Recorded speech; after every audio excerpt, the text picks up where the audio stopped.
नमस्कार दोस्तों, राजकीय सेंटर में आप सभी का हार्दिक स्वागत है। आज का टॉपिक है मैट्रिक बोर्ड परीक्षा 2024 के लिए साइंस विषय के भौतिकी विषय यानी भौतिक विज्ञान के सारे सब्जेक्टिव प्रश्न चुने। अंत तक देखें, लाइक करें, शेयर करें, कमेंट करें और मेरे चैनल को सब्सक्राइब कर लें ताकि सभी नोटिफिकेशन आपको मिलता रहे।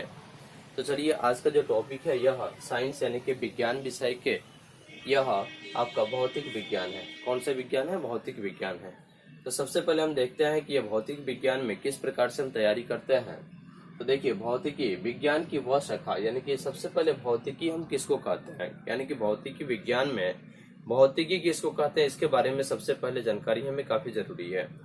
तो देखिए, भौतिक विज्ञान यानी विज्ञान की वह शाखा जिसके अंतर्गत प्रकृति में होने वाले यानी कि प्रकृति मतलब आप समझते हैं, प्रकृति का मतलब होता है जो ईश्वर द्वारा प्रदत्त हो, यानी कि जिसको मानव का संजोग बस नहीं बना बल्कि ईश्वर ने खुद उसको बनाया हुआ है, उसी को हम प्राकृतिक स्रोत या प्रकृति कहते हैं। तो सबसे पहले हम ये देखते हैं कि भौतिकी किसे कहते हैं। तो विज्ञान की वह शाखा जिसके अंतर्गत प्रकृति में होने वाली प्राकृतिक घटनाओं के बारे में अध्ययन यानी कि उसके बारे में पढ़ाई की जाती है, उसके बारे में जानकारी प्राप्त की जाती है, उसी को हम क्या कहते हैं? भौतिकी कहते हैं। यानी कि विज्ञान की वह शाखा जिसके अंतर्गत प्रकृति में होने वाले प्राकृतिक घटनाओं के बारे में अध्ययन किया जाता है, उसे हम क्या कहते हैं? भौतिकी कहते हैं। क्या कहते हैं? उसको भौतिकी कहते हैं। अब रहा जैसे में मौसम का बदलना, क्योंकि मौसम एक प्राकृतिक घटनाओं के द्वारा ही बदलती है।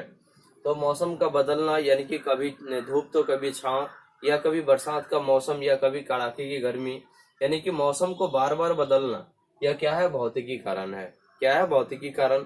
तो विज्ञान की वह शाखा जिसके अंतर्गत प्रकृति में होने वाली प्राकृतिक घटनाओं के बारे में अध्ययन किया जाता है, उसे हम क्या कहते हैं? उसको हम भौतिकी कहते हैं। क्या कहते हैं?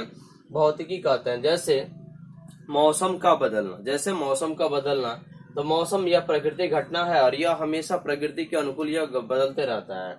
बादलों का बनना, यानी कि यह भी एक बादल का बनना क्या है? प्राकृतिक घटना है, जो कि अपने परिवेश के अनुसार यानी कि भौतिकी के अनुकूल ही यह बदलता है।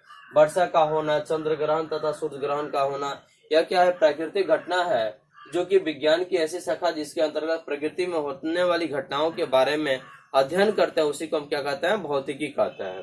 अब रहा भौतिक विज्ञान हम देखेंगे 10th क्लास में। भौतिकी के बारे में तो जान गए, लेकिन अब रहा चैप्टर की शुरुआत होती है भौतिकी 10th क्लास के सिलेबस में क्या क्या पढ़ना है। तो सबसे पहले प्रकाश का प्रवर्तन पढ़नी है, पहला पाठ प्रकाश का प्रवर्तन।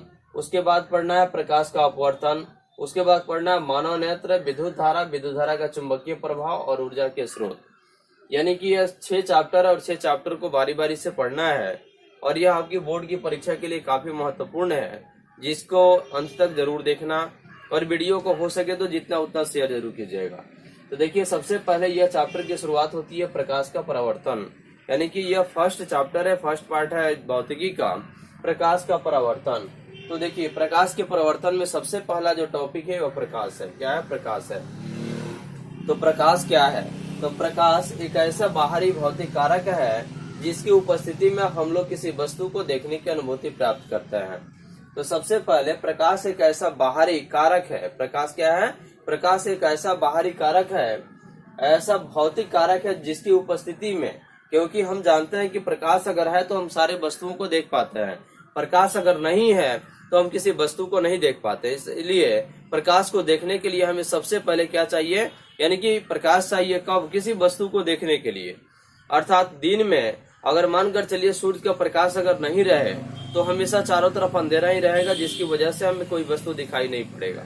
उसी प्रकार से जैसे रात्रि के समय बल्ब का या मोमबत्ती का या लालटेन का किसी प्रकार से अगर हम लोग रोशनी या प्रदान नहीं करें, प्रकाश को नहीं जलाएंगे, तो क्या कोई वस्तु हम देख पाएंगे? नहीं देख पाएंगे। तो इसलिए प्रकाश से वह भौतिक कारक है, यह प्रकाश एक ऐसा भौतिक कारक है जिसकी उपस्थिति में हम लोग किसी वस्तु को देखने की अनुभूति प्राप्त करते हैं। अनुभूति यानी कि वह वस्तु हमें स्पष्ट रूप से दिखाई पड़ता है, इसकी हम अनुभूति प्राप्त करते हैं कब? जब प्रकाश की उपस्थिति रहेगा तब। इसलिए हम जानते हैं कि प्रकाश क्या है? प्रकाश एक ऐसा बाहरी भौतिक कारक है जिसकी उपस्थिति में हम लोग किसी वस्तु को देखने की अनुभूति प्राप्त करते हैं, उसी को हम क्या कहते हैं? प्रकाश कहते हैं। और यह एक प्रकार की ऊर्जा है। क्या है? प्रकाश एक प्रकार की ऊर्जा है और यह निर्वात मतलब कि खाली स्थान, निर्वात में क्या होता है, खाली स्थान। तो यह निर्वात में गमन करती है, खाली स्थान में गमन करती है। और यह निर्वात में इसकी चाल जो होती है 3 × 10⁸ मीटर पर सेकेंड, यानी कि लगभग 3 लाख किलोमीटर प्रति सेकंड होती है। ठीक है ना।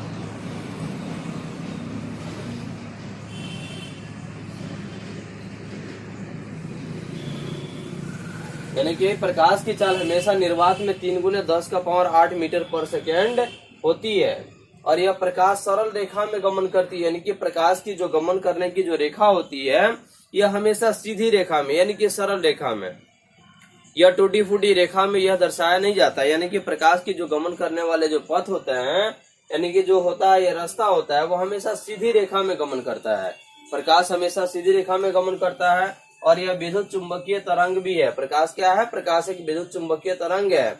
क्योंकि आप देखते होइएगा कि बिजली की जो करंट सप्लाई होती है वह किसी भी वस्तु को अपनी ओर आकर्षित, जिसमें नमी की मात्रा उपलब्ध होती है, वह वस्तु को अपनी ओर आकर्षित कर लेती है। क्यों? क्योंकि उसमें एक चुंबक का गुण पाया जाता है। इसलिए प्रकाश एक ऐसा बाहरी भौतिक कारक है जिसकी उपस्थिति में हम लोग किसी वस्तु को देखने की अनुभूति प्राप्त करते हैं। और यह एक प्रकार की ऊर्जा है। यह निर्वात में गमन करती है और निर्वात में इसकी चाल 3 × 10⁸ मीटर पर सेकेंड होती है। और प्रकाश सरल रेखा में गमन करती है और यह एक विद्युत चुंबकीय तरंग है। तो प्रकाश के बारे में अगर प्रश्न पूछे तो आप आसानी से इन सारे प्रश्नों का जवाब दे सकते हैं। यानी कि सीधे कहिएगा कि प्रकाश एक ऐसा बाहरी भौतिक कारक है जिसकी उपस्थिति में हम लोग किसी वस्तु को देखने की अनुभूति प्राप्त करते हैं। और यह एक प्रकार की ऊर्जा है और यह निर्वात में गमन करती है। निर्वात यानी कि खाली स्थान में गमन करती है। और निर्वात में इसकी चाल 3 × 10⁸ मीटर पर सेकेंड होता है। और यह सरल रेखा में गमन करती है। प्रकाश हमेशा सीधी रेखा में गमन करती है। और यह क्या है, विद्युत चुंबकीय तरंग है। क्या है, यह एक विद्युत चुंबकीय तरंग है। अगला प्रश्न है विवर्तन। विवर्तन नाम किसे दिया गया है, यानी कि विवर्तन नाम किसे दिया गया है। तो सबसे पहले आप जानते हैं कि 19वीं शताब्दी में पाया गया कि यदि प्रकाश के पथ में, पथ माने कि रास्ता, प्रकाश यानी कि जिसको हम लाइट कहते हैं इंग्लिश में, ठीक है ना। तो यह जो प्रकाश से, आप प्रकाश के प्रवर्तन चैप्टर पढ़ रहे हैं, इन्हीं के सारे क्वेश्चन है। तो 19वीं शताब्दी में पाया गया कि यदि प्रकाश के पथ में, पथ माने कि रास्ता में, एक छोटी सी वस्तु को अगर रख दी जाए, यानी कि प्रकाश के रास्ते में अगर किसी छोटी सी वस्तु को रख दी जाए तो प्रकाश सीधे चलने की बजाय अपने पथ से थोड़ा सा विचलित हो जाती है। विचलित माने होता है कि अपने रास्ते से थोड़ा सा भटक जाना। विचलित माने क्या होता है, अपने रास्ते से थोड़ा सा भटक जाना।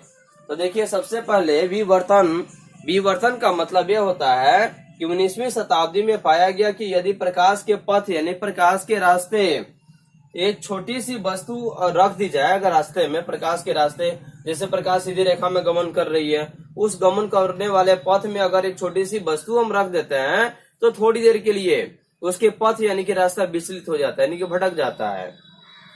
तो रख दी जाए तो प्रकाश सीधे चलने की बजाय अपने पथ से थोड़ा सा विचलित हो जाती है, यानी कि थोड़ा सा विचलित यानी कि थोड़ा सा भटक जाती है। और इसी घटना को क्या नाम दिया गया, विवर्तन नाम दिया गया। क्या नाम दिया गया, इसी घटना को विवर्तन नाम दिया गया।